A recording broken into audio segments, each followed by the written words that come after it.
My name is Sarah, a 50-year-old office worker. My only daughter, Emily, graduated from college and started working. I thought that from now on, my husband John and I could live peacefully together. We've always been a close couple, but as Emily grew up, I felt a bit of distance between John and me. John didn't really help with raising Emily, so I couldn't rely on him, and I think that this gradual disconnect was the cause of our strained relationship. That's why I wanted to repair our relationship and spend our later years together happily. However, after Emily started living on her own, John started coming home less and less. Then, 6 months later, John told me he wanted to divorce me. I was shocked by the suddenness, but the words he said were even more devastating. I have someone else I love. I was stunned by those words. Even though I felt the distance growing between us, I only had eyes for him. But when he said those words, my feelings cooled, and I no longer felt the need to stay married. So I agreed to the divorce without much fuss. Will you remarry after our divorce? Yes, I'll remarry. It's not that I dislike you or want to hurt you, but I want to live with the person I truly love. I see. Well, be happy. John looked a bit puzzled by my response. Aren't you upset? About what? Our divorce. You seem surprisingly okay with it. Well, I think I kind of knew. I sensed that your feelings had drifted away.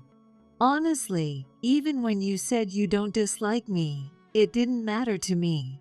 The moment you mentioned divorce, I was completely over it. I see. I'm sorry for acting tough. I'll make sure to pay the alimony and leave you the house. Thanks. Actually, I have a 3-year-old child. What?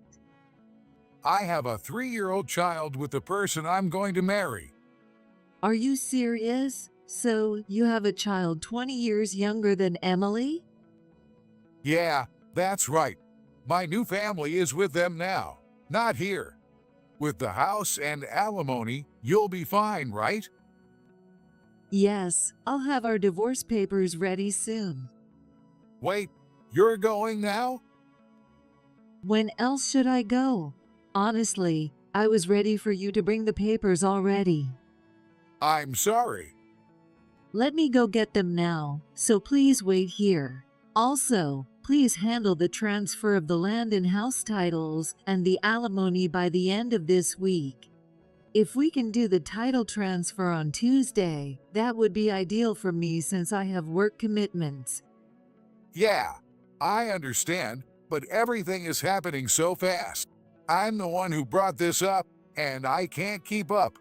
That's because you approached me about the divorce with a half-hearted attitude, right? You've always been like that, testing me whenever we talk about something serious, like breaking up. But we're at an age where that kind of behavior just makes me lose interest. And hearing that you have a child just makes it worse. But you don't really want a divorce, do you? I told you, I don't mind. You really need to get it together. Just wait here. I'm going to get the divorce papers. You tend to change your mind quickly, and I don't want any last-minute changes.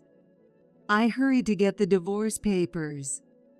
And then, I had John sign them immediately. We're really getting divorced, right? John kept muttering to himself. I told John to leave the house within 5 days and kicked him out that day. Then, I contacted Emily to let her know about the divorce. After work, I headed to Emily's apartment to tell her. I'm getting a divorce from John. Really? That's probably for the best. You're surprisingly okay with it too. Didn't you resist at all? I just lost my feelings for him. And besides, he has a child. A 3-year-old. A child 20 years younger than me? Wow. I said the same thing. It's just ridiculous, isn't it? Ridiculous? It's creepy. But knowing Dad, make sure you get everything in writing. Why? Because Dad never keeps his promises, right? That's true. He's always been like that. He always says he forgot, but this isn't something he can forget about. John said he'd give me the house and alimony. Then make sure that's written down clearly. He'll probably say he never agreed to give you the house in a month.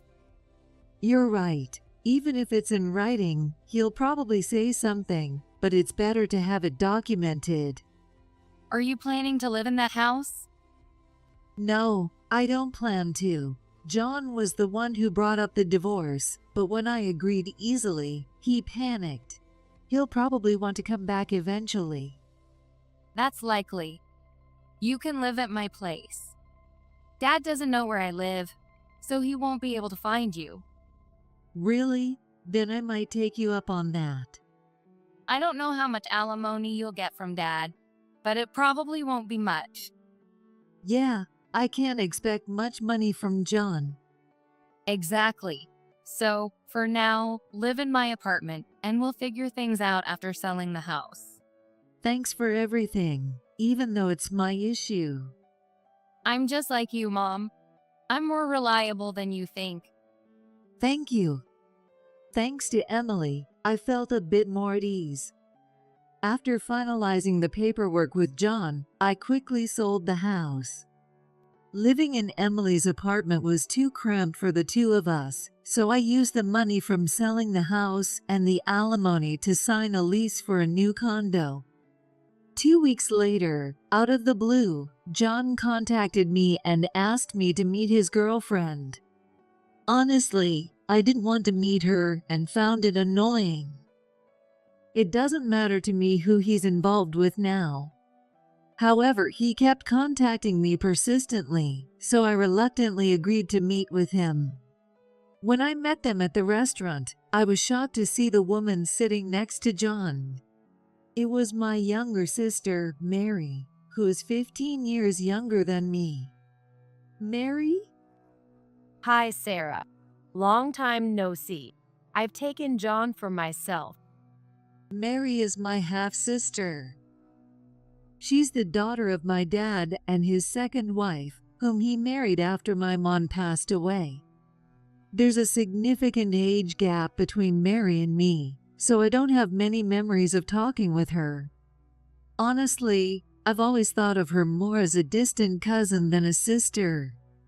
Before she was old enough for me to find her cute, I had already left home for college, so we didn't interact much. What does Mary want from me now? I hardly ever went back to my dad's house because I didn't want to intrude on their family. So, in essence, we're practically strangers. However, the fact that John is involved with Mary made me feel extremely nauseous and disgusted.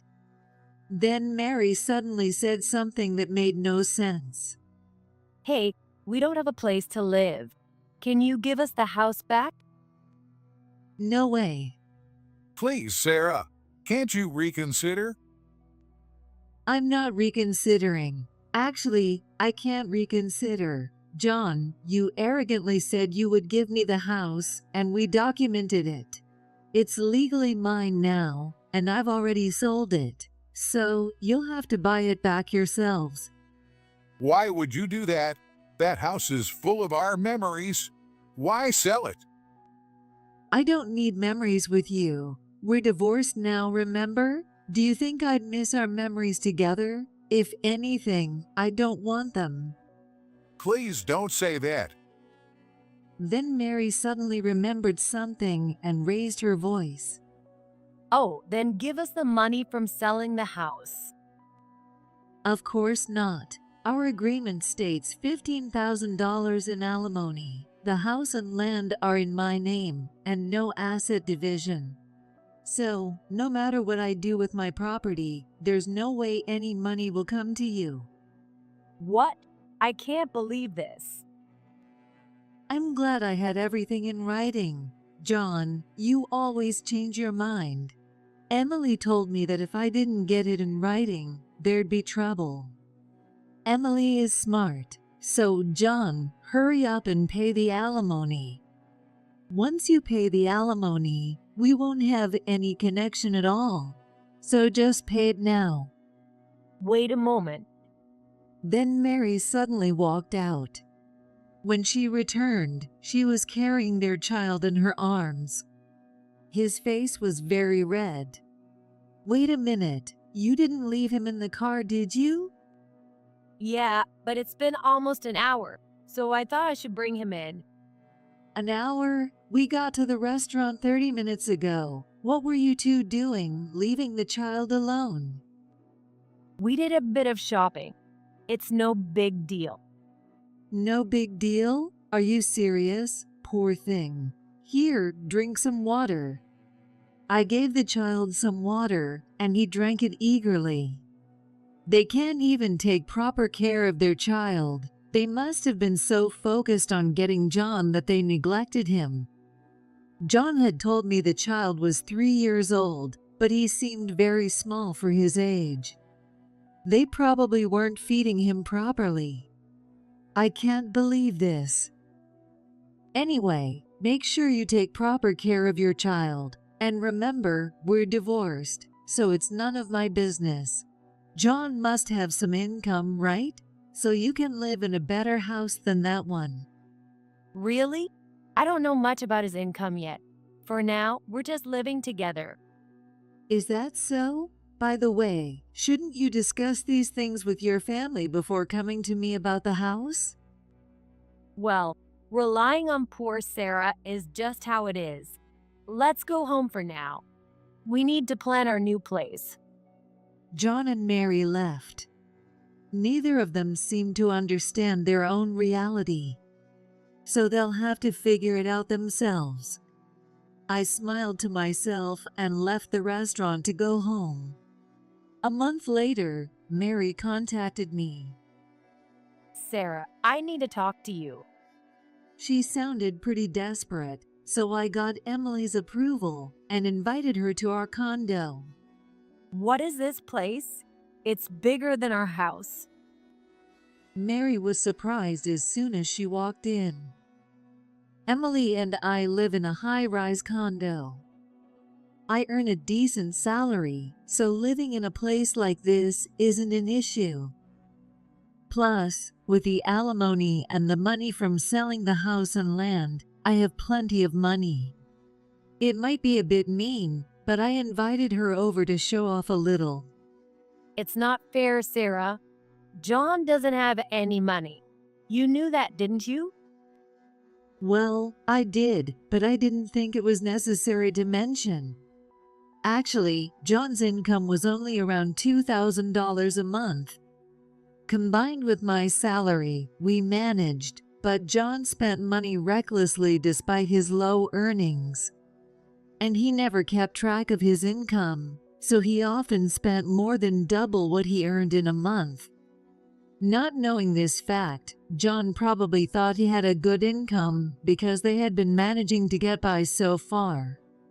That couldn't be further from the truth. And Mary, relying on John's income, ended up quitting her job. So, when she found out John's actual earnings, she was shocked at how little he made. It's common sense to understand your partner's income before quitting your job, and living with John should have made it obvious how he spent money. Mary probably thought that because John spent money freely, he must have been wealthy. That's just her own fault. Did you make more money than John? Yes, after all, I'm 50 years old. At my age, you can earn a decent salary if you've been working long enough. How much are you making? I don't really like talking about money, but I make at least 3 times what John does. No way. You make that much? Otherwise, how do you think we managed to live with John's income? Then you should have made John face reality. He probably doesn't understand anything because you didn't tell him. John has a lot of pride, but he's also very sensitive. It was just too much hassle to tell him. And since we're a family, it didn't matter whose money it was, so I didn't see the point in saying anything. That's ridiculous. I can't believe this. I'm going to leave John. Besides, the child isn't even his. What? Really? Yes, I don't want to have a baby with an old man like him. I see. Well, that doesn't really matter to me, but you need to tell John yourself. It's not my business, but if he finds out, you might end up paying a lot in alimony for deception. If you think he's an old man, why did you get involved with him in the first place? The real father of my child abandoned us, so I had to raise the child alone. That meant I couldn't go out and have fun. So I thought I'd find an old fool to take care of us. Then I realized that John's older than you, Sarah. Men are stupid and prefer younger women, right? So I seduced him, and he fell for it easily. It was laughable. I thought it would be easier to get involved with someone nearby, but in the end, he turned out to be worthless. Where did you meet him? John always stopped by the supermarket after his work, so I hit on him there. Well, more like I pretended to trip and fell into his arms. He got all flustered. It's hilarious. He got so nervous just because a young woman leaned on him. Then I pretended not to notice and asked, "Hey, aren't you Sarah's husband?" And we exchanged numbers easily.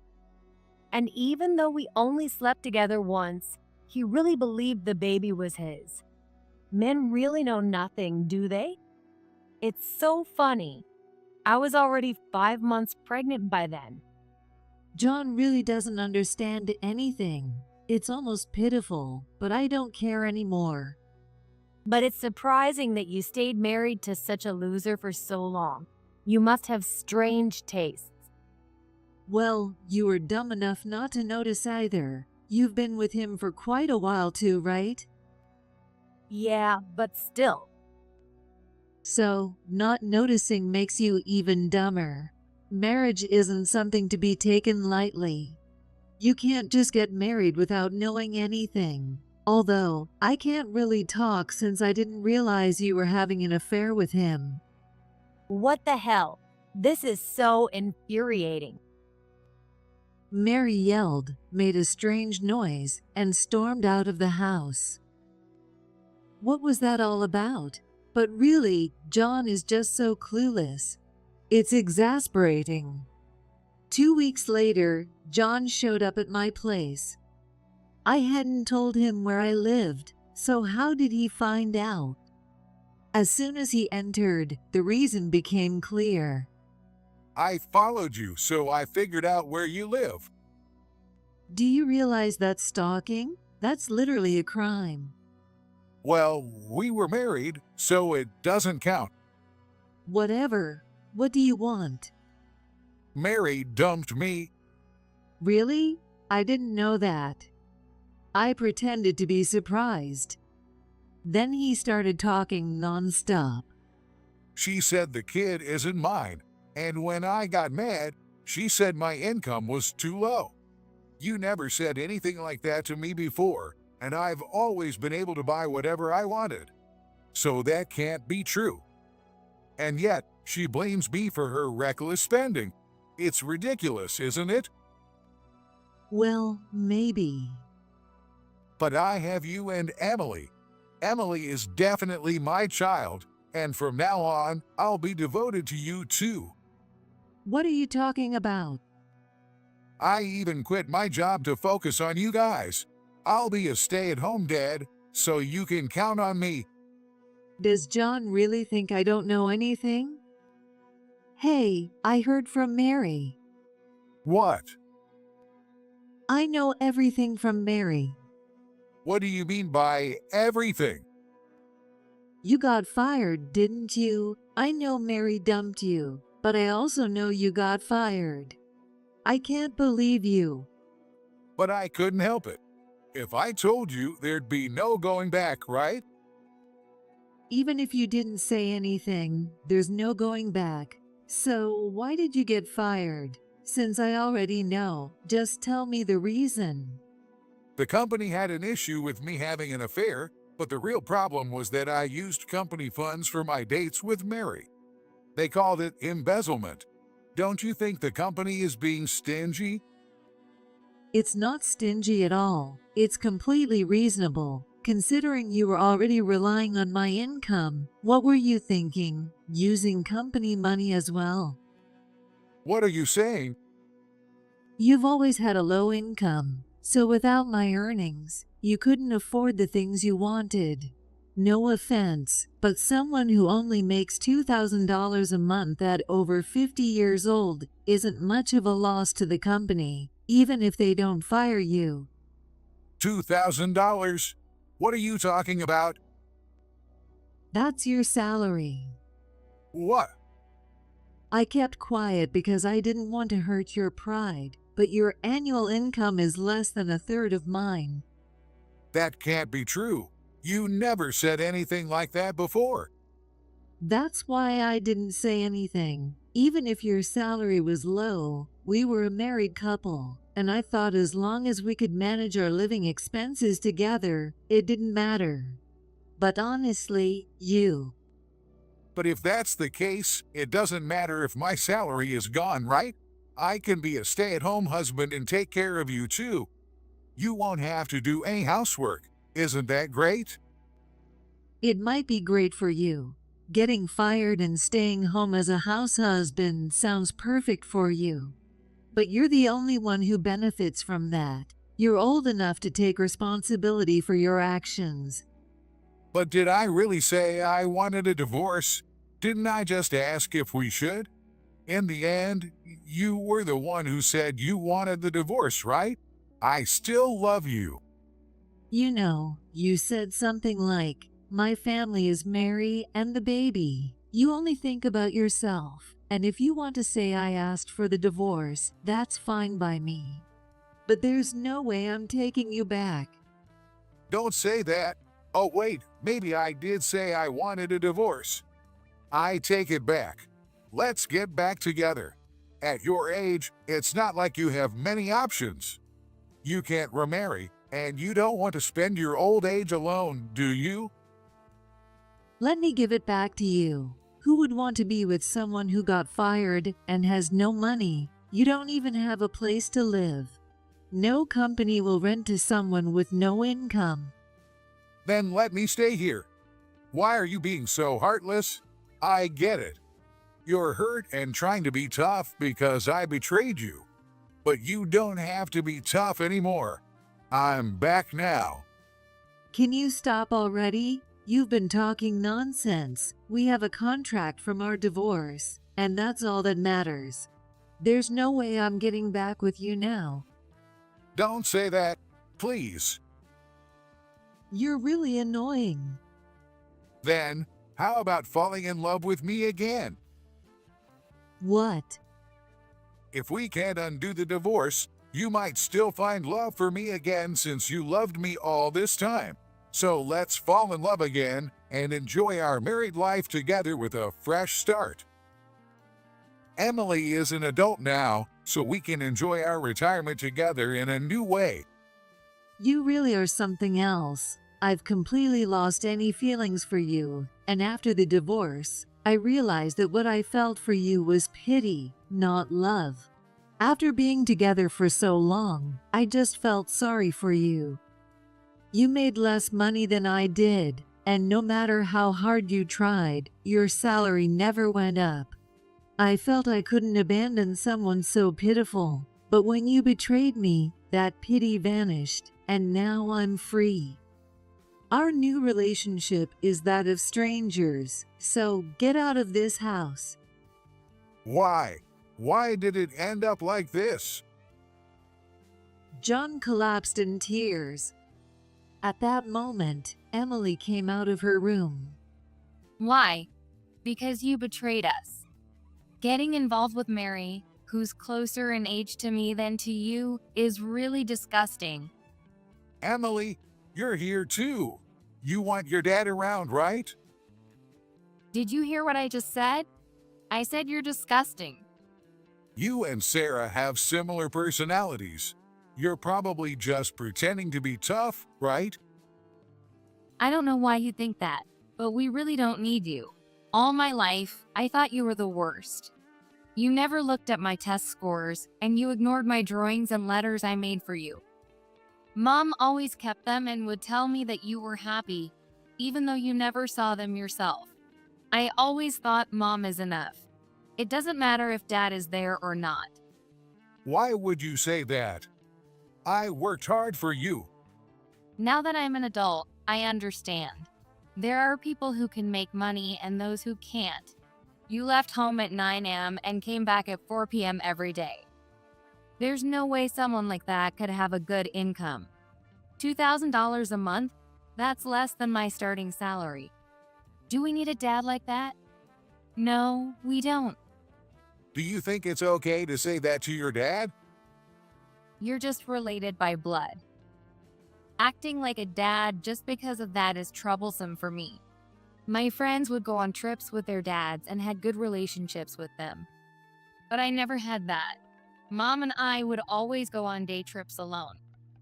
When I think about it, what were you even there for? We really don't need you anymore, so please leave. I've always wanted to say this.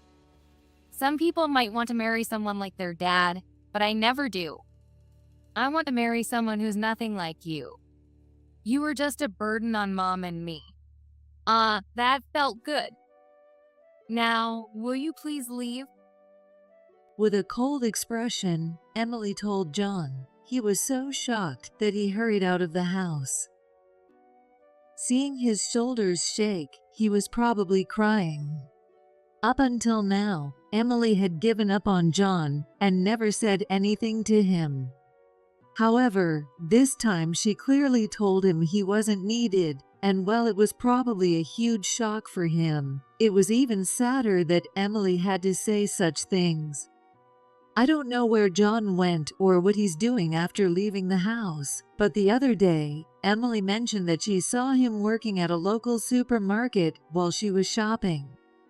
After getting fired from his company and being at a certain age, no company would hire him for a position, so he had to settle for part-time jobs. His family home is in a distant rural area, but John, who grew up in an education-focused household, hated it there. Normally, one would return to their family home, but he likely couldn't bear the thought of going back and hearing their complaints. He's probably living day to day in a small apartment. If he hadn't betrayed his family, he could have continued working in his familiar environment, albeit with a low salary, and wouldn't have lost his family. This is truly a case of reaping what you sow. As for Mary, she was in the news recently. She was arrested for leaving her child in a car. The child was unharmed and taken into protective custody. However, my dad went to pick up the child, and now the child is living at my parents' house. My dad and my stepmom, his second wife, are furious with Mary and plan to cut ties with her. My dad told me that during a visit, they informed her that they would never see the child again. I had distanced myself from my stepmom, assuming we couldn't have a good relationship simply because she was a stepmom. However, when I realized she had always been considerate of me, I regretted distancing myself. I thought they would side with Mary, but instead, they kept apologizing to me. Knowing that I was loved by my dad, mom, and stepmom warmed my heart. Since then, I've continued living with Emily. However, Emily recently told me that she had someone she wanted me to meet, so I prepared myself for the inevitable. I knew she had a boyfriend, so I assumed it was an introduction for marriage. I had decided to give Emily the condo when she got married, so I told her about it. It's a bit early, but thank you. I'm already looking forward to Emily's wedding. The greatest joy for a parent is seeing their children get married. I want to be there to see her happiness up close and send her off with love.